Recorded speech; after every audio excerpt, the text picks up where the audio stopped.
이스라엘의 지형적인 영향으로 인해서 민족적인 나눔이 있을 수밖에 없는 조건이었습니다. 그것은 모세를 통해서 조건적으로 허락이 있었다 하더라도 이스라엘 자손 가운데 두 자손, 르우벤 자손과 므낫세 자손들이 자신들의 욕심을 채우기 위해서 모세에게 요청한 것이었기 때문입니다. 결국 이스라엘이 나누어질 수밖에 없는 이유를 두 자손의 욕심에서 볼 수 있습니다. 그것은 하나님의 약속의 땅, 젖과 꿀이 흐르는 가나안 땅을 거절한 것이었습니다. 그 원인을 제공한 것이 이 두 자손의 문제였습니다.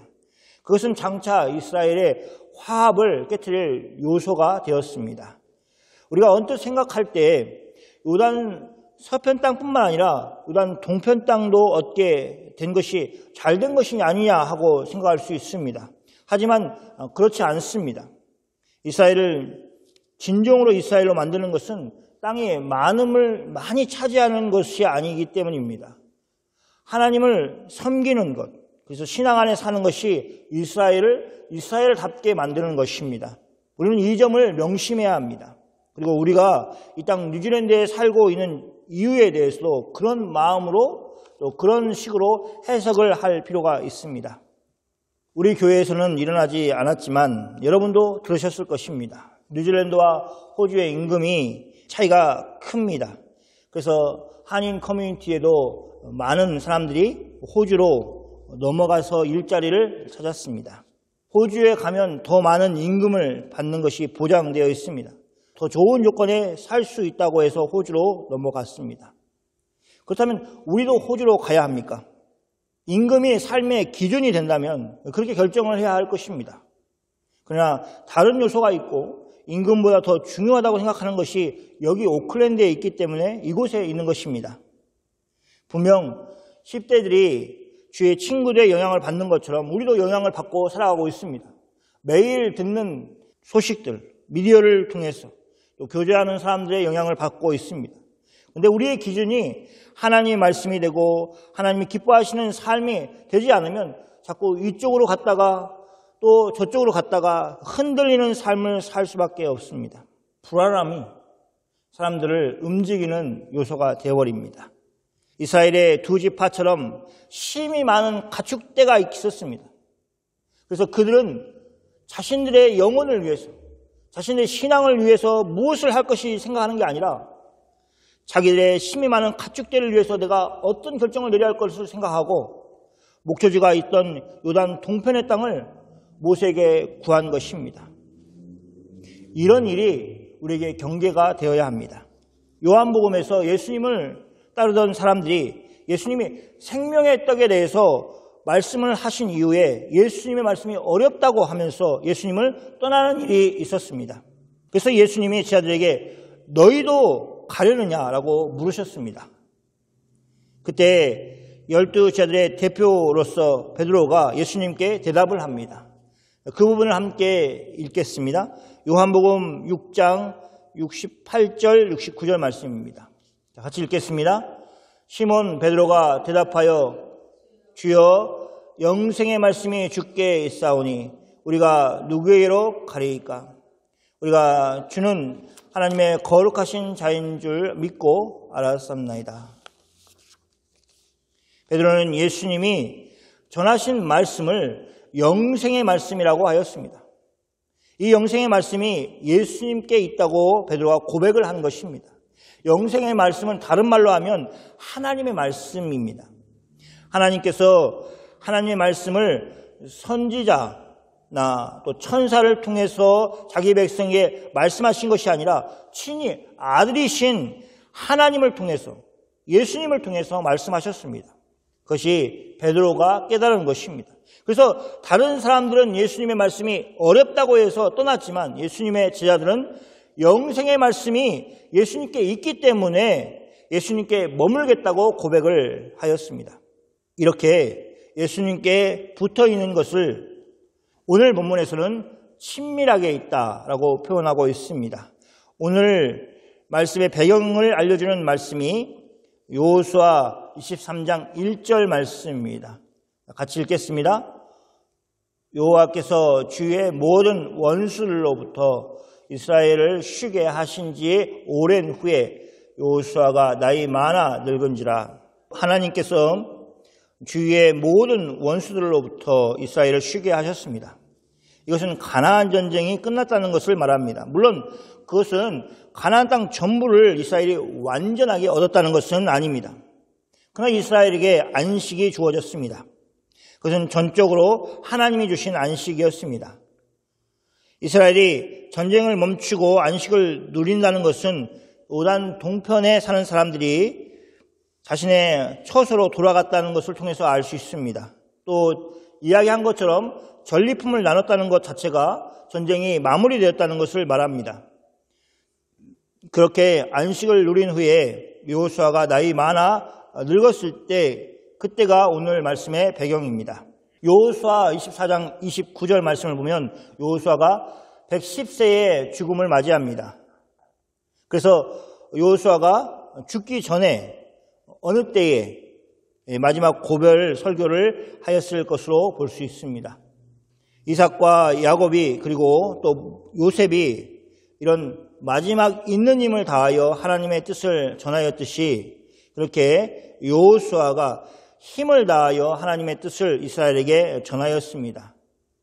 그래서 여호수아가 이스라엘의 지도자였기 때문에 그런 면도 있고 또 하나님의 말씀을 전하는데 나이는 그렇게 중요한 것이 아님을 보여주는 부분도 있습니다. 물론 가르치는 일뿐만 아니라 전하는 일도 나이와 상관없이 이루어지는 것입니다. 적어도 여호수아는 110세까지 살았는데 성경에 나오는 나이를 가늠할 수 있는 것이 있죠. 갈렙이 85세였습니다. 그러니까 85세에서 한참 또 시간이 지나서 어느 날 말했기 때문에 여호수아가 건강한 몸이 아니었을 것입니다. 그러니까 마지막인 줄을 자기가 알고 그 일을 하였기 때문에 그렇습니다. 그런데 그럴 때에도 그는 마지막 당부의 말을 하기 위해서 이스라엘을 불러 모은 것입니다. 말씀 속에서 여호수아가 강조하고 있는 것이 무엇이고 또 우리가 붙들어야 될 것이 무엇인지를 살펴보겠습니다. 여호수아는 온 이스라엘을 불러 모았습니다. 여기서 온 이스라엘이라는 것은 이스라엘 전부를 이야기하는 것은 아닙니다. 성경은 바로 그들이 누구인지를 밝히고 있습니다. 그들은 이스라엘의 장로들과 수령들과 재판장들과 관리들이었습니다. 그런데 이들을 마치 이스라엘 전부라고 얘기하는 이유는 무엇이냐? 그것은 그들이 듣고만 그냥 딱 끝나는 게 아니라 그들이 들은 말씀을 가지고 자기가 속해 있는 곳에 또 전할 것이기 때문에 이스라엘 전체가 듣는 것, 대표가 들었다라는 것은 전체가 들었다는 것을 의미하게 되어 있는 것입니다. 한마디로 이들은 이스라엘 자손의 지도자들이었습니다. 이스라엘이 오랜 안정의 시간을 보냈기 때문에 사회에 필요한 것을 담당하기로 다양한 지도자들이 세워졌습니다. 이것은 이스라엘이 전쟁을 멈추고 쉬고 있는 안정된 사회 가운데 있었음을 보여주는 증거이기도 합니다. 여호수아는 그들을 불러서 말할 때에도 자신이 나이가 많이 들었다고 제일 먼저 말하고 있습니다. 여호수아 앞에 부름을 받은 이스라엘 지도자들은 여호수아를 눈으로 보았습니다. 볼 때 나이가 많다는 것을 알았을 것입니다. 자신들의 눈에도 예전 같지 않은 여호수아의 모습이 눈에 들어왔을 것입니다. 그런데 왜 여호수아는 그들에게 자신이 나이가 많아 늙었다는 것을 맨 처음 말하는 것일까요? 그것은 이것이 유언과 같은 말을 하고 있다는 것을 알리기 위한 것입니다. 앞에서 언급한 것처럼 죽음을 앞두고 마지막으로 하나님의 말씀을 전하는 그런 관례에 따른 것입니다. 그래서 더 엄중하게 여호수아 자신의 말을 들으라고 하는 것입니다. 이것은 이스라엘이 여호수아에 의해서 각기 기업을 받고 나서 처음으로 한자리에 모인 사건입니다. 그것은 마지막 힘을 다하여 하나님의 말씀을 가르치려는 여호수아가 만들어낸 결과입니다. 우리가 아는 것처럼 요단 동편에 살아야 되는 사람들은 요단강을 건너서 자신의 처소로 갔습니다.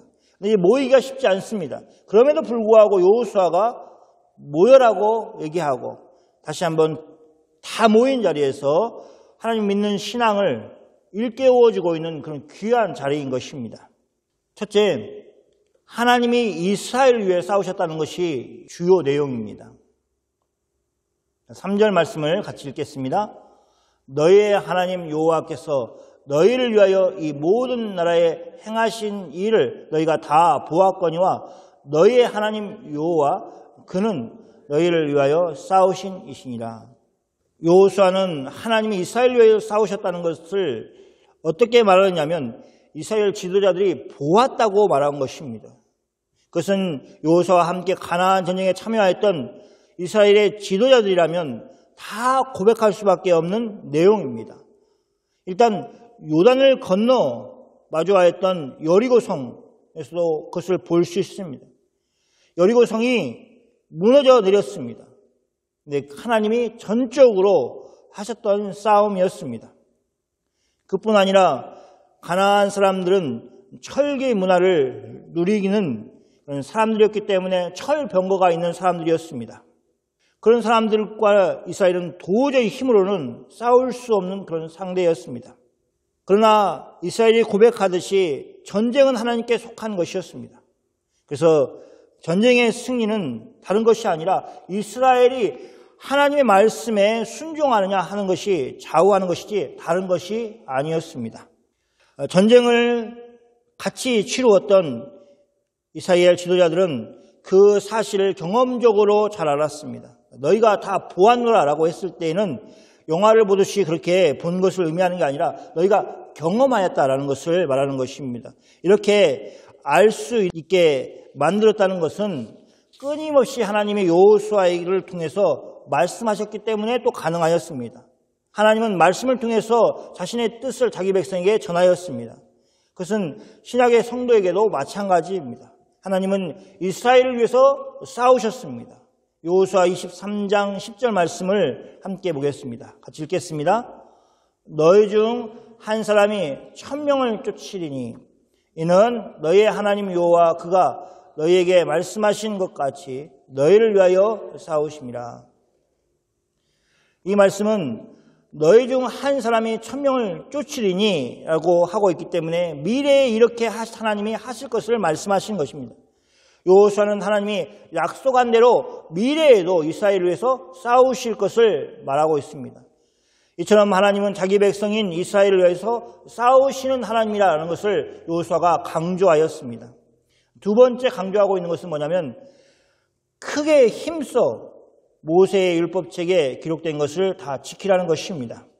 여호수아는 이스라엘 지도자들이 알고 있는 역사를 다시 한번 언급을 합니다. 이스라엘에게 가나안 전쟁을 마치고 기업을 나누어 준 일에 대해서 상기시킵니다. 제비를 뽑아 각 지파에게 기업을 나누어 주었습니다.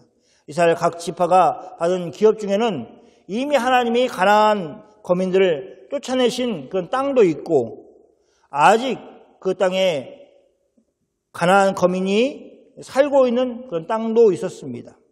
그러나 여호수아는 하나님께서 그들에게 말씀하신 대로 이스라엘이 그 땅을 차지할 것이라고 선언하였습니다. 그것은 하나님의 약속이기 때문에 그렇습니다. 그러면서 이스라엘이 크게 힘써야 할 일이 있다고 말하고 있습니다. 여호수아 23장 6절 말씀입니다. 같이 읽겠습니다. 그러므로 너희는 크게 힘써 모세의 율법책에 기록된 것을 다 지켜 행하라. 그것을 떠나 우로나 좌로나 치우치지 말라. 이 말씀은 르우벤 자손이나 갓 자손 그리고 므낫세 자손이 요단을 건너려고 할 때 자기 처소로 돌아가려고 할 때에 여호수아가 그들에게 준 말씀과 동일한 것입니다. 또 전에 지적한 것처럼 여호수아 1장에서 하나님이 모세의 뒤를 이어서 이스라엘 지도자가 될 여호수아를 세울 때에 여호수아에게 하신 말씀이기도 합니다. 이 말씀은 여호수아가 얼마나 마음속에 품고 살았는지 하는 것을 잘 보여줍니다. 왜냐하면 그가 일평생 살고 나서 마지막 고별 설교를 하는데 이것을 언급하고 있기 때문에 그렇습니다. 그래서 그가 하나님께서 여러 말씀들을 자신에게 했겠지만 그러나 꼭 기억해야 될 말씀, 그 말씀으로 이 말씀을 뽑은 것이기 때문에 그렇습니다. 이것은 여호수아에게만 해당되는 그런 말씀은 아닙니다. 모든 그리스도인에게 해당되는 말씀이기도 합니다. 그 시대의 배경으로 인해서 여호수아는 모세의 율법책에 기록된 것이라고 말하고 있습니다. 왜냐하면 그때는 모세 오경만이, 모세의 율법책만이 그들에게 주어진 성경이었기 때문에 그렇습니다. 그러나 이제 성경이 완성되었다면 우리는 이 말씀을 얼마든지 너희는 크게 힘써 성경책에 기록된 것을 다 지켜 행하라고 그렇게 읽을 수 있습니다. 다 지켜 행하라는 것을 더욱 강조하기 위해서 우로나 좌로나 치우치지 말라는 것을 덧붙였습니다. 결론은 성경 말씀에 기록된 것을 다 지켜 행하는데 그 일을 크게 힘써 행하라고 하는 것입니다. 여호수아가 이스라엘 지도자들에게 모세의 율법책에 기록된 것을 다 지켜 행하라고 하는 데에 구체적인 내용은 무엇인가를 생각해 보겠습니다. 여기에는 크게 두 가지로 나눌 수 있습니다. 첫 번째는 하지 말라는 것입니다. 두 번째는 하라는 것입니다. 그럼 여호수아 23장 7절 말씀을 보겠습니다. 같이 한번 읽어볼까요? 너희 중에 남아있는 민족들 중에 들어가지 말라. 그들의 신들의 이름을 부르지 말라. 그것들을 가리켜 맹세하지 말라. 또 그것을 섬겨서 그것들에게 절하지 말라. 첫 번째는 남아있는 가나안 민족 중에 들어가지 말라고 하고 있습니다. 이것은 교류를 말하는 것이고 더 구체적으로는 혼인관계를 맺지 말라는 것입니다. 뒤에 12절에 보면 더불어 혼인하며 서로 왕래하며라는 표현이 있습니다. 이것에 해당되는 것입니다. 하나님은 이방인들과의 결혼을 금하셨습니다. 이것은 이 시대의 국제 결혼을 금하는 것과는 다릅니다. 그 시대는 나라마다 민족마다 자신들이 섬기는 신이 있었습니다. 그러니 이방 여인과 결혼을 한다는 것은 자연스럽게 우상 숭배의 길로 들어서는 것입니다. 하나님은 이런 의미에서 이방인과 결혼을 하지 말라고 하신 것입니다. 그러니 솔로몬의 예를 보면 알 수 있습니다. 그렇게 강성한 나라를 이뤘던 솔로몬이 이방 여인들을 얻으면서 이방 여인이 섬기는 우상에게 넘어가고 섬기는 그 마지막 모습을 우리가 기억할 때 왜 하나님이 그것을 금하셨는가 하는 것을 알 수 있습니다. 두 번째는 그들의 신들의 이름을 부르지 말라는 것입니다. 이것은 우상 숭배를 하지 말라는 것입니다. 이름을 부른다는 것은 무엇인가를 구하는 것을 뜻합니다. 이스라엘이 하나님 앞에 부르짖는다, 하나님을 부른다라는 것은 하나님께 도움을 구하는 것입니다. 이처럼 이스라엘이 가나안 신들의 이름을 불러서 무엇인가를 구하지 말라는 것입니다. 세 번째는 그것들을 가리켜 맹세하지 말라고 하고 있습니다. 이것은 우상을 의지하여 하는 행동이기 때문에 금하는 것입니다. 그리고 본문에서 그것을 섬겨서 그것들에게 절하지 말라라는 부분을 두 부분으로 나눠져 있는데 그것들을 섬기지 말라, 즉 우상을 섬기지 말라는 것과 그것들에게 절하지 말라는 것입니다. 이것은 크게 보면 성적인 타락을 하지 말 것을, 그리고 다른 한편으로는 우상 숭배에 빠지지 말 것을 말하고 있는 것입니다. 그리고 이것은 서로 다른 것이 아니라 같은 것이었습니다. 왜냐하면 이방의 그 당시의 근동의 우상 숭배는 다 신전에서 성관계가 이루어졌기 때문에 그렇습니다. 반면 하라는 것이 있습니다. 무엇을 하라고 하느냐 하면 여호와께 가까이 하라고 말하고 있습니다. 여호수아 23장 8절 말씀을 같이 읽겠습니다. 오직 너희의 하나님 여호와께 가까이 하기를 오늘까지 행한 것 같이 하라. 여호수아의 말은 이스라엘 지도자를 칭찬하는 말로 시작하고 있습니다. 이스라엘의 실제 상태를 보여주는 말이라기보다는 이 말씀은 이스라엘에게 격려를 하기 위해서 그들이 어찌하든지 하나님께 가까이 하기를 바라는 마음에서 하는 말이라고 할 수 있습니다. 이것은 지도자가 갖추어야 될 덕목 중에 하나라고 볼 수 있습니다. 항상 지적하고 항상 꾸짖기만 하면 가르침을 받는 사람들이 나만할 수가 없습니다. 그래서 칭찬을 잘 사용해서 교육을 하는 것이 필요합니다. 사도 바울이 서신서를 통해서 교회를 가르칠 때 보면 좀 성숙한 교회일수록 책망하는 말을 많이 섞어서 합니다. 그러나 이제 막 세워지는 교회, 연약한 교회 공동체에 대해서는 책망을 하지 않고 격려를 많이 하는 것을 볼 수 있습니다. 여호수아의 경우에는 이스라엘 지도자들을 격려하는 것과 동시에 그들이 정말 힘써야 할 것에 대해서 무엇인지를 잘 보여주고 있습니다. 이 하나님 여호와께 가까이 하라는 것은 다른 표현으로 하면 하나님을 사랑하라는 것입니다. 그래서 여호수아 23장 11절에 그렇게 말하고 있습니다. 같이 읽겠습니다. 그러므로 스스로 조심하여 너희의 하나님 여호와를 사랑하라.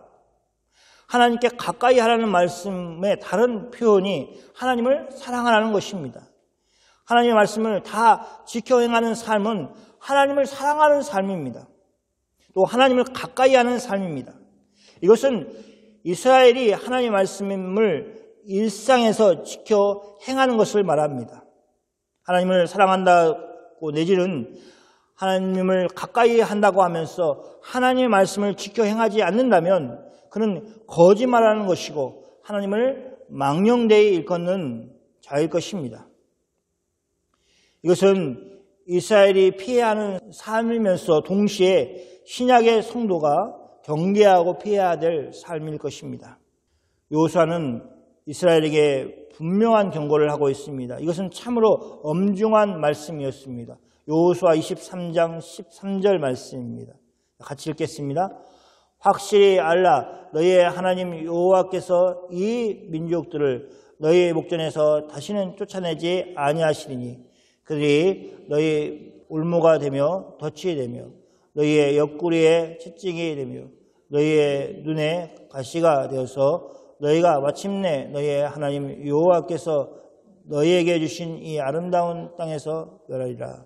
앞에서 이야기한 이스라엘을 위하여 싸우시는 하나님의 묘사와는 정반대로 이스라엘을 대적하는 하나님의 모습을 보여주고 있습니다. 그런 면에서 우리는 아브라함 링컨이 한 이야기에 귀담아 들을 필요가 있습니다. 남북전쟁 당시 아브라함 링컨은 대통령으로서 하나님을 잘 섬긴 사람으로 잘 알려져 있습니다. 그와 관련된 일화는 우리에게 어떤 마음가짐을 가져야 하는가 하는 것을 분명히 보여줍니다. 남북전쟁이 진행되고 있었던 당시 링컨은 기도를 많이 하였습니다. 어느 날 그의 참모가 링컨에게 하나님이 당신 편이 되어서 전쟁에 승리를 하게 하실 것입니다 라고 말하였습니다. 얼마나 듣기 좋은 말입니까? 전쟁에 승리한다는 것이 얼마나 중요합니까? 매번 그 전쟁에 패하지 않도록 기도하였을 링컨 아니겠습니까? 그런데 아브라함 링컨은 그때 정색을 하면서 부하의 말을 고쳤습니다. 하나님이 내 편이 되기를 기도한 것이 아니라 내가 하나님의 편이 되기를 기도한다라고 말하였습니다. 우리는 어떻습니까? 기도하면서 내가 하나님 편이 되게 해달라고 기도하고 있습니까? 아니면 하나님이 내 말 좀 들어주시고 내 편 좀 되어주시라고 그렇게 기도하고 있습니까? 하나님은 누구의 편도 되시지 않으십니다. 하나님은 하나님의 편이 되셔서 하나님의 영광을 위하여 일하십니다. 우리는 이 대전제에 대해서 의심하지 말아야 됩니다. 아니 이번 말은 하나님 내 편이 좀 되어주십시오. 아무리 우리의 사정이 급하고 또 공고할지라도 그것은 아니라는 것입니다. 하나님은 스스로 하나님의 영광을 지키시고 또 일하십니다. 우리의 도움이 필요하신 분이 아니십니다. 그럼에도 불구하고 우리에게 은혜를 주셔서 우리가 무엇인가 한 것처럼 여기도록 하나님이 우리에게 기회를 주시고 그것이 은혜인 것입니다. 이스라엘이 하나님의 말씀을 지켜 행하지 않으면 하나님께서 어떻게 하실 것인지를 말씀하셨습니다. 확실히 알라라고 하면서 이스라엘의 지도자들을 다시 한번 다그치고 있습니다. 하나님은 하나님의 말씀을 지켜 행하지 않는 이스라엘에게 이렇게 벌을 주실 것입니다. 하나님은 약속을 지키지 않는 이스라엘에게 하나님도 약속하신 바를 이루지 않겠다고 선언하셨습니다. 하나님의 약속은 가나안 민족들을 쫓아내시는 것이었습니다. 여호수아는 하나님께서 이 가나안 민족들을 이스라엘 앞에서 다시는 쫓아내지 않으실 것이라고 말합니다. 그 결과로 남아있는 가나안 민족들이 이스라엘에게 울무와 덫이 될 것을 말합니다. 울무를 왔다, 덫을 왔다 라는 것은 그냥 좀 이렇게 꼭 붙들고 있겠다. 부드럽게 강아지를, 고양이를 이렇게 안는 것처럼 잡아두겠다라는 차원이 아닙니다. 결국에는 생명을 앗아갈 만한 그런 장치가 되어 있다는 것입니다. 울무와 덫은 비슷합니다. 다른 단어를 사용해서 2번 언급함으로 강조를 하고 있습니다. 이것은 마치 이스라엘이 도저히 빠져나갈 수 없는 함정에 빠질 것이라는 것을 말합니다. 움직이면 움직일수록 어떻게 합니까? 올가미가 더 목을 조여올 수밖에 없습니다. 그것은 죽음으로 치닫는 그런 올무이고 덫인 것입니다. 성경은 그것이 가나안 민족들을 가까이 하여 더불어 혼인하고 왕래함으로 인해서 오는 결과라고 말씀하셨습니다. 그들은 자신들의 이익을 위해서, 자신들의 쾌락을 위해서 하나님의 말씀을 떠난 길을 선택하였지만 사실은 그 길이 죽음의 길이었습니다. 옆구리에 채찍이 되는 것과 눈에 가시가 되는 것도 마찬가지입니다. 어떤 게 더 고통스러울까? 여러분 한번 생각해 보세요. 채찍이라는 것은 무겁죠. 훨씬 더 힘으로 하는 것이겠죠. 그렇지만 가시가 결코 가볍지 않을 것입니다. 그것도 눈의 가시니 얼마나 고통스럽겠습니까? 비교되지 않을 둘 다 고통스러운 것이 중복해서 나오고 있습니다. 이스라엘이 범죄함으로 인해서 당할 고통이 얼마나 클 것인가 하는 것을 잘 보여주는 것입니다. 이스라엘은 자신들의 즐거움을 위해서 선택한 길이지만 하나님이 금하신 길에는 즐거움이나 행복이라는 것이 있을 수 없습니다. 그 길에는 고통만 있을 뿐입니다. 그렇게 고통을 겪는 것으로 끝나는 것이 아니라 돌이키지 않으면 마침내 하나님이 이스라엘에게 주신 아름다운 땅에서 멸할 것을 말씀하고 계십니다. 이것은 가나안 땅에 살고 있던 가나안 거민들에게 내렸던 하나님의 심판의 말씀과 같습니다. 가나안 땅의 사람들을 멸하고 자신의 백성 이스라엘을 거기에 심으시려는 것이 하나님의 계획이었는데 이제 어떤 취급을 받느냐? 가나안 사람들과 같은 취급을 받을 수밖에 없는 상태가 될 것이라는 것을 말하고 있습니다. 이제 막 가나안 땅을 정복하고 거기서 하나님이 주신 안식을 누리고 있었던 이스라엘 지도자들에게는 이 말씀이 큰 경고의 말씀으로 들렸을 것입니다. 그런데 그들은 이 하나님의 말씀을 다음 세대에게 전하지 못하였습니다. 그래서 다음 세대가 다른 세대가 되었습니다. 무슨 말입니까? 이 여호수아의 말씀을 들었던 세대가 지나가고 다음 세대가 일어났는데 그들은 하나님 말씀을 배우지 못하였고 듣지 못하여서 전혀 다른 세대가 된 것입니다. 이것이 바로 사사기의 내용이고 사사기의 비극인 것입니다. 이제 말씀을 정리하겠습니다. 여호수아는 믿음의 주장들의 본을 따라 그의 마지막이 가까움을 알고 이스라엘 지도자들을 불러 모아 하나님 말씀을 다시 한번 선포하였습니다. 그가 그들에게 말한 것은 아주 새로운 내용이 아니었습니다. 그것은 하나님이 모세에게 말씀하신 내용이고 여호수아에게 말씀하신 내용이었습니다. 이스라엘은 정말 귀에 딱지가 생길 정도로 들었던 그 말씀입니다. 이스라엘은 하나님을 사랑하여 하나님을 가까이 하는 삶을 살아야 합니다. 여호수아는 다시 한번 그 일에 대해서 이스라엘에게 가르쳤습니다. 그는 이스라엘 지도자로서 이스라엘이 하나님의 말씀을 붙들 수 있도록 그들을 재교육시킨 것입니다. 사랑하는 성도 여러분, 복음은 항상 이렇게 누군가 하나님의 말씀을 가르치는 방식을 통해서 전달이 되었습니다. 전파하고 가르치는 사람이 없다면 한 사람이 구원받는 일은 일어날 수 없습니다.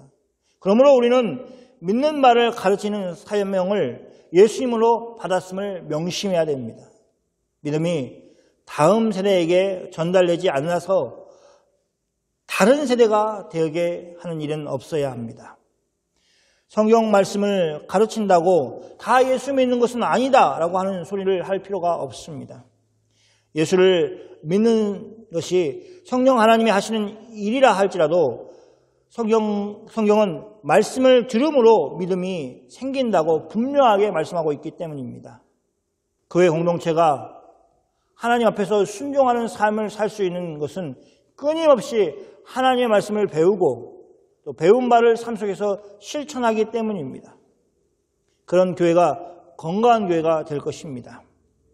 그런 교회를 만들기 위해서 하나님의 말씀을 가르치는 일과 배우는 일에 힘쓰는 교회가 되어야겠습니다. 그래서 복음이 전수되는 산실로서의 교회 공동체가 다 되기를 축원합니다. 아멘. 우리 시간 같이 기도할 때